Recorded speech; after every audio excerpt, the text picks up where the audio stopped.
and welcome to the next edition of the BriefingsDirect Voice of the Analyst podcast series. I'm Dana Gardner, Principal Analyst at Inter Arbor Solutions, your host and moderator. Join us as we hear from leading IT industry analysts and consultants on how to best make the hybrid IT journey to successful digital business transformation. Our next interview examines how globalization and distributed business ecosystems factor into hybrid cloud challenges and solutions.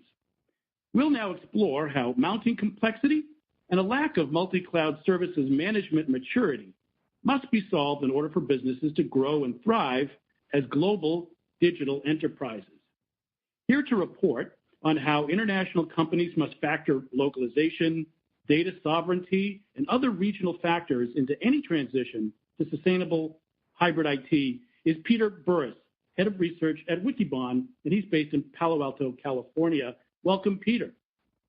Hi, Dana. Thank you very much for having me. We're delighted to have you with us. So, Peter, companies that are just doing business in North America, or maybe even doing just their software development, or our startups, have sort of an American-centric view of things. They might lack an appreciation for the global aspects of cloud computing models. So we want to explore that a little bit today. How much more complex is doing cloud, especially hybrid cloud, when you're straddling global regions? You're presuming a couple things in there, so let's unpack it at least a little bit. There are advantages and disadvantages to thinking cloud first when you're thinking globalization first. The biggest advantage is that you are able to work in locations that don't currently have the broad-based infrastructure that's typically associated with a lot of traditional computing modes and models. The downside of it is that at the end of the day, the value in any computing system is not so much in the hardware per se, it's in the data that's the basis of how the system works. And because of the realities of working with data in a distributed way, globalization that is intended to more fully enfranchise data wherever it might be introduces a range of architectural implementation and legal complexities that can't be discounted. So cloud and globalization can go together, but it dramatically increases the need for smart and forward-thinking approaches to imagining and then ultimately realizing how those two go together and what hybrid architectures are going to be required to make it work. And if you need to focus more on the data issues, compliance, regulation, and so forth, data sovereignty also, how is that different from what companies had perhaps been thinking in the past, perhaps taking more of an application-centric and performance and deployment-centric view of things? So most companies have historically taken, and I would even say, an infrastructure-centric approach to things. They start by saying, where do I have infrastructure? Where do I have servers and storage? Do I have the capacity on this group of resources? Can I bring the application up here? And if the answer is yes, then you try to ultimately economize on those assets and build the application there. That runs into a problem when we start thinking about variety of, as you mentioned, privacy and other regimes that are increasingly evolving to ensure that local markets, local consumers, and local approaches to intellectual property management can be accommodated by the whatever application form or structure that we're thinking about. But the issue is more than just things like GDPR in Europe, which is a series of regulations in the EU that are intended to protect consumers from what the EU would regard as inappropriate leveraging and derivative use of their data. Ultimately, the globe is a big place. It's 12,000 miles or so from point A to the farthest point B. And physics still matters. So the first thing we have to worry about when we think about globalization is the cost of latency and the cost of bandwidth of moving data, either small or very large, across different regions. It can be extremely expensive and sometimes impossible to even conceive of a global cloud strategy where the service is being consumed a few thousand miles away from where the data resides, if there's any dependency on time in how that works. So it's the issues of privacy, the issues of local control of data are also very important, but the first and most important consideration for every business needs to be, can I actually run the application the way I want to, given the realities of latency?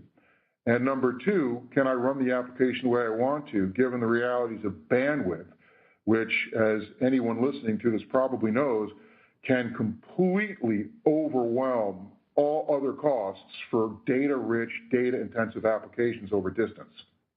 So as you're factoring your architecture, you need to take these local considerations into account, particularly when you're factoring costs. If you have to do some heavy lifting and make your bandwidth capable, it might be better to have a closet-sized data center because they are small and efficient these days, and stick with a private or on-premises approach. At least you need to factor it on an economic basis with all these other variables that you've already brought up. That's correct. And in fact, we call them edge centers. And if, for example, and the application features any familiarity with Internet of Things, for example, then there will likely be some degree of latency considerations that obtain. And, the cost of doing a round trip message in over a few thousand miles can be pretty significant when we consider the total costs of how fast computing can be done these days. So the first consideration is, what are the impacts of latency for an application workload like IoT that is intending to drive more automation into the system? So imagine, if you will, the business person who says, I would like to enter into a new market or expand my presence in the market in a cost-effective way. And to do that, I want to have the system be more fully automated as it serves that particular market or that particular group of customers. And perhaps it's something that looks more process-oriented or process manufacturing-oriented or something along those lines that has IoT capabilities. The goal, therefore, is to bring the technology in a way that does not explode, ultimately, the administration, management, and labor costs associated with the implementation. Well, the only way you're going to do that is if you do introduce a fair amount of automation, and if, in fact, that automation is capable of operating within the envelopes, within the time constraints required by those automating moments, or automated moments, as we call them. So there's an example where if the round-trip cost of moving the data from that remote global location back to somewhere in North America, independent of whether it's legal or not, if the cost of performing that work or if the time to perform that work exceeds the automation moment, then you just flat out can't do it. Now, that is the most obvious and stringent consideration. On top of that, we add things like, well, sometimes these automating requirements or these moments of automation necessitate significant amounts of data being generated and captured. We've done studies, modeled studies where, for example, the cost of moving data out of a small wind farm can be 10 times as expensive or more, and can cost hundreds and hundreds of thousands of dollars a year to do relatively simple and straightforward types of data analysis on the performance of that wind farm. It's a lot better to have a local presence that can handle local processing requirements against models that are operating against locally derived data or locally generated data, and let that work be automated with only periodic visibility into how the overall system is working closely. And that's where a lot of this kind of on-premise hybrid cloud thinking is starting. It gets more complex in a relatively simple environment like a wind farm, but nonetheless, the amount of processing power that's necessary to run some of those models to run multiple levels of models can get pretty significant. We're going to see a lot more of this kind of analytic work be pushed directly down to the devices themselves. So the sense, infer, and act loop will occur very, very closely in some of those devices. We'll try to keep as much of that data as we can local. But there are always going to be circumstances when we have to generate visibility across devices. We have to do local training of the data. We have to test the data or the models that we're developing locally. And all those things start to argue for sometimes much larger classes of systems.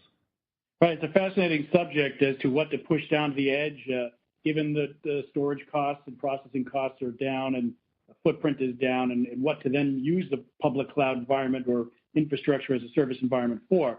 But before we go into any more, Peter, tell me a little bit about yourself and your organization there, Wikibon. Tell us about what the typical day in the life of Peter Burris is like. So Wikibon is a research firm that's affiliated with something known as the Cube. The Cube conducts about 5,000 interviews per year with thought leaders at various locations, often on site at large conferences.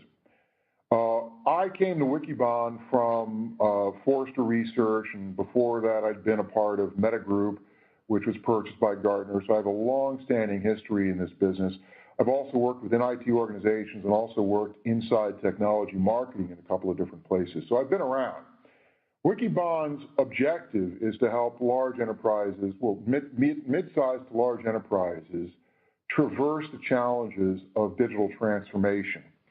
Our opinion is that digital transformation actually does mean something. It's not just a set of bromides about multi-channel or omni-channel or being Uberized or anything along those lines. Digital business, or the difference between a business and a digital business, is the degree to which data is used as an asset.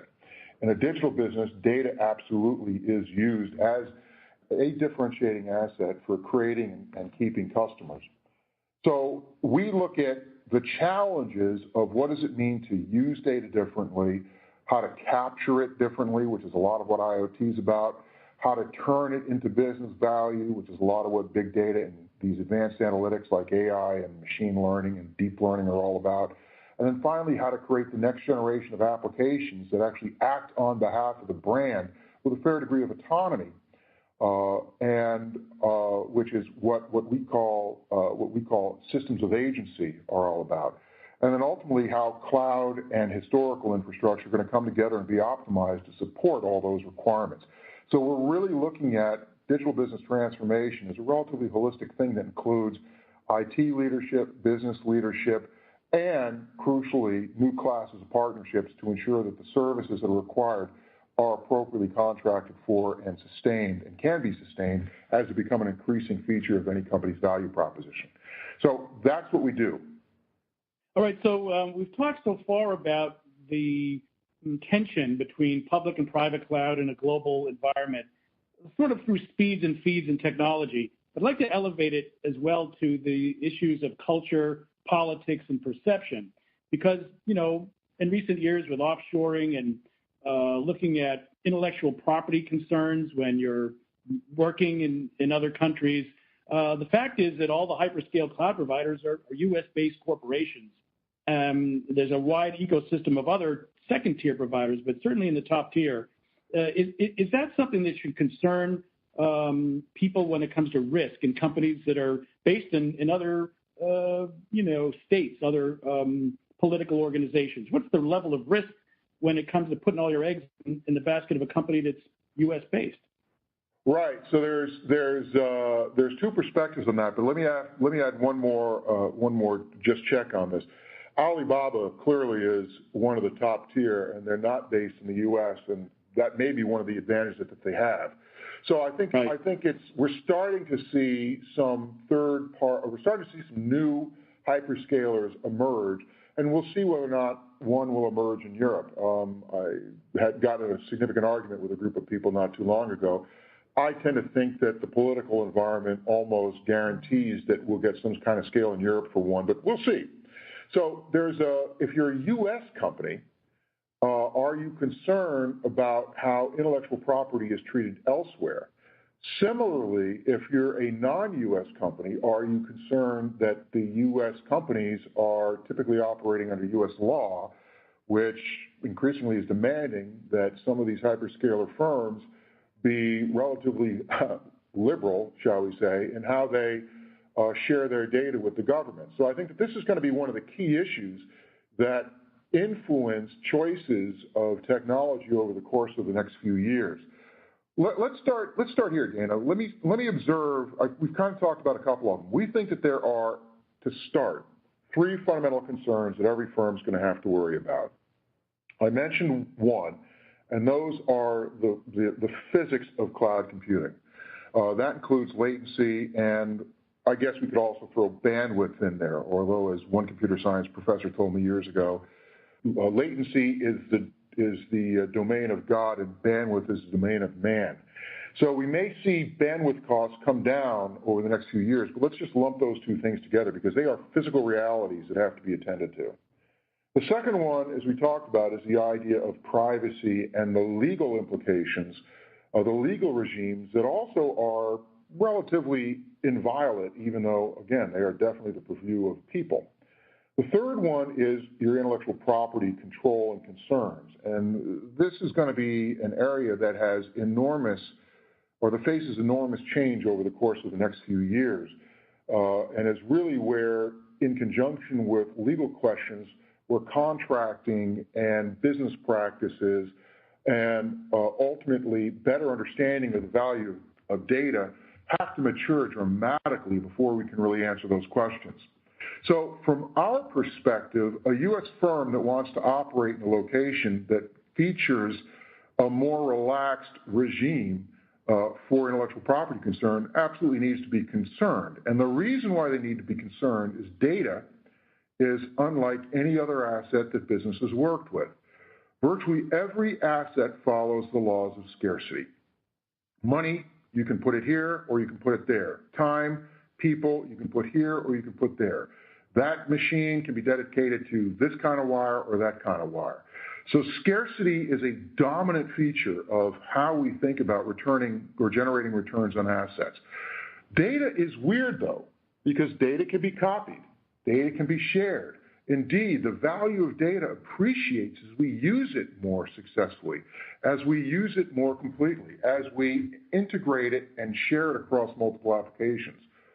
And that is where the concern is, because if I have data in one location, two things could possibly happen. One is it could get copied and stolen, and there's a lot of implications of that. And two, if there are rules and regulations in place that restrict how I can combine that data with other sources of data, that it means that, for example, my customer data in Germany may not appreciate or may not be able to generate the same types of returns as my customer data in the U.S. Now, that sets aside any moral question of whether or not Germany's or the U.S. or the U.S. has better privacy laws and protects consumers better. But the fact is, if you are basing investments on how you can use data in the U.S. And presuming a similar type of approach in most other places, you're absolutely right. On the one hand, you probably aren't going to be able to generate the total value of your data because of restrictions on its use. And number two, you have to be very careful about privacy or about concerns related to data leakage and the appropriation of your data by third parties that you don't intend. I suppose also, Pierre, there's the concern about the appropriation of the data by governments in the United States with the Patriot Act. There's some ways in which government can get access to these hyperscalers' infrastructure and assets and data under certain circumstances. Although I suppose there's a whole other topic there, but at least we should recognize that there's some added risk when it comes to governments and their access to this data. Yeah, well, that's what I meant when I said that it's a double-edged sword, that U.S. companies may be worried about hyperscalers elsewhere, but companies that aren't necessarily located in the U.S. may be concerned about using those hyperscalers because of the relationship between those hyperscalers and the U.S. government. Look, the evidence that we have thus far is that generally that concern has been suppressed in the grand regime of decision making in a lot of businesses. But that doesn't mean that it's not a low intensity concern that could bubble up. And perhaps it's one of the reasons why Alibaba is growing so fast right now. So all hyperscalers are going to have to be able to demonstrate that they can, in fact, protect their clients, their customers' data, utilizing the regime that is in place wherever the business is being operated. This is why I said that the contracting regimes for basing your business on these types of services are really immature. They got a long ways to go. We've made enormous progress, but there's a long way yet to go here. And that's something that businesses must factor as they make decisions about how they want to incorporate the cloud in their strategy. Right. So it's difficult enough, given the variables and complexity of deciding a hybrid cloud strategy when you're only factoring the technical issues. But of course, now there's legal, data sovereignty, privacy, intellectual property concerns. It's a very complex and not something that an IT organization is typically on its own juggled. This is something that cuts across all the different parts of a global enterprise: their legal, their marketing, their security, risk avoidance, right up to the board of directors. So not just a willy-nilly decision to get out a credit card and start doing cloud computing on any sustainable basis. Well, you're right, and too frequently it is a willy-nilly decision where a developer or a business person says, "Oh, no sweat, I'm just going to grab some resources and start building something." Look, I can remember back in the mid 1990s when I'd go into large media companies to meet with IT people to talk about the web and what it would mean technically to build applications on the web, and I encountered 30 people, and 5 of them would be in IT, and 25 of them would be in legal, who were very concerned about what it meant to put intellectual property in a digital format up in the web because of how it could be misappropriated or how it could lose value. So that class of concern or that type of concern is minuscule relative to the broader questions of cloud computing. Grabbing your data and holding it hostage, for example. I mean, there's a lot of considerations that are not within the traditional purview of IT that CIOs need to start thinking about on their own and in conjunction with their peers within business. All right, we certainly underlined a lot of the challenges. Maybe there's many that we haven't hit, but we've looked at several of the bigger ones. What about solutions, Peter? What can organizations start to do to prevent themselves from going too far down an alley that's dark and misunderstood and therefore have a difficult time adjusting? How do we go about better rationalization for cloud computing decisions? Do we need better management? Do we need better visibility in what our organizations are doing or not doing? How do we architect with foresight into the larger picture, the strategic situation? What do we need to start thinking about in terms of the solution side of some of these issues? All right, so that's a huge question, Dana, and I could go on for the next 6 hours about it. But let's start here. The first thing that we tell our senior executives is don't think about bringing your business to the cloud. Think about bringing the cloud to your business. That's the most important thing. A lot of companies start by saying, "Oh, I want to get rid of IT. I want to move my business to the cloud." It's not unlike many of the mistakes that were made in the 1990s regarding outsourcing. When I would go back and do research on outsourcing, I discovered that a lot of the outsourcing was not driven by business needs, but driven by executive compensation schemes, literally. So where executives were told that they would be paid on the basis of return on net assets, there was a high likelihood that that business was going to go to outsourcing to get rid of the assets so the executives could pay themselves an enormous amount of money. The same type of thinking obtains here, that the goal is not to get rid of the IT assets, since those assets, generally speaking, are becoming a less important feature of the overall proposition of digital business, and to think more about how best to handle your data assets. So think about how to bring the cloud to your business, and don't automatically default to the notion that you're going to take your business to the cloud. Related to that, every decision maker needs to ask themselves, how can I get the cloud experience wherever the data demands? And what we basically mean by that is that the goal of the cloud experience, which is a very, very powerful concept, but the goal of that cloud experience ultimately needs to be able to get access to the very, very rich set of services that are associated with automation, usage-based pricing and metering, and self-sufficiency, self-service, the ability to roll maintenance and in-place upgrades by the vendor. And these are all the experiences that we want out of cloud. What we want, however, is those experiences wherever the data requires. And that's what's driving hybrid. We call it true private cloud. And the idea of having a technology stack that provides that consistent cloud experience where the data has to run, whether that's because of IoT or because of privacy issues or because of intellectual property concerns. True private cloud is our concept for describing how the cloud experience is going to be enacted where the data requires, so that you don't just have to move the data to get to the cloud experience. The third thing to note here is that ultimately is going to lead to a regime that is the most complex integration regime we've ever envisioned in IT. By that I mean we're going to have applications that span SaaS services, public cloud IaaS services, true private cloud, legacy applications, and other types of services that we haven't even conceived of right now. And understanding how to weave all of those different data sources and all those different service sources into coherent application framework that runs reliably and provides a continuous ongoing service to the business involves a degree of distribution that completely breaks most models for thinking about infrastructure, architecture, but also data management, system management, security management, and as I said earlier, all the way out to even contractual management and vendor management.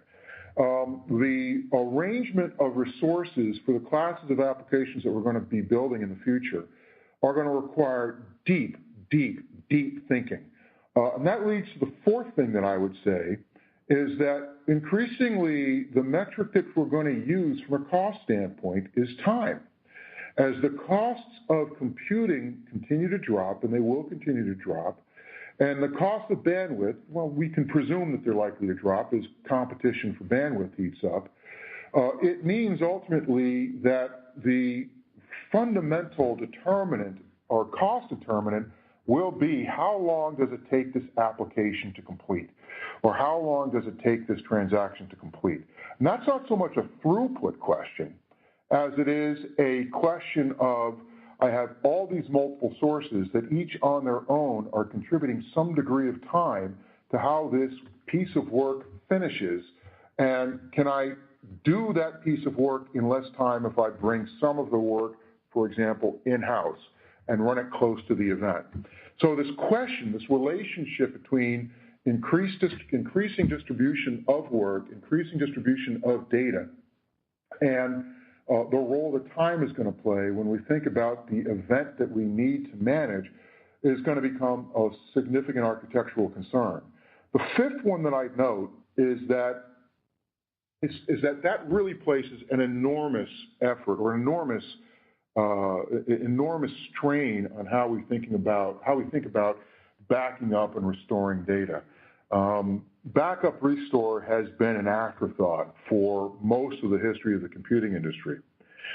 Well, as we start to build these more complex applications that have more complex data sources and more complex services, and as these applications increasingly are embedded and in fact are the basis for the business and the value that we're creating, it means that we're not thinking about backing up devices or infrastructure or even subsystems.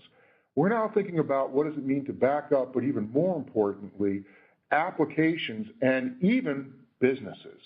And the issue becomes more associated with restoring.